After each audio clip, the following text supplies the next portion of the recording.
Mashtrimet online po marrin një dimension gjithnjë më të rrezikshëm, ndërsa inteligjenca artificiale po përdoret për të krijuar imazhe të rreme që duken krejtësisht reale.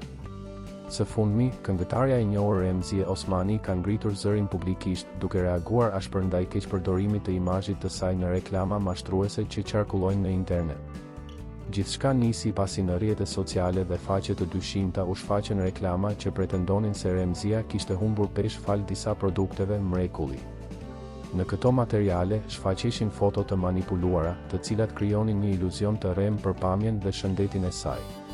Përballë kësaj situate, këngëtarja vendosi të reagojë pa hezitim.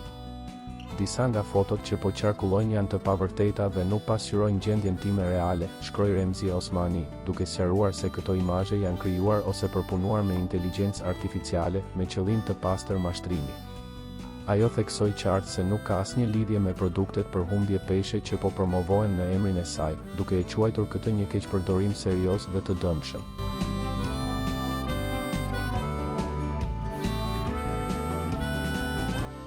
Për Remzien, problemi nuk lidhet vetëm me imazhin personal. Ajo shprehu shqetësimin se këto reklama mund të ndikojnë negativisht te persona që vuajnë nga mbi pesha, duke i shtyrë drejt produkteve të pasigurta dhe premtimeve të rreme. Alarmuese është edhe fakti se në këtë rrjet mashtrimi është përfshirë edhe imazhi i këngëtares Shyrete Beluli, e përdorur po ashtu pa lejen e saj. Kjo tregon se figurat publike po bëhen shënjestër e drejtpërdrejtë e abuzimit me teknologjinë moderne. Në fund të reagimit të saj, Remzie Osmani u bëri thirrje qytetarëve që të jenë vigjilent, kritik dhe të mos besojnë çdo gjë që shohin online, duke falendëruar njëkohësisht ndjekësit për mbështetjen dhe dashurinë.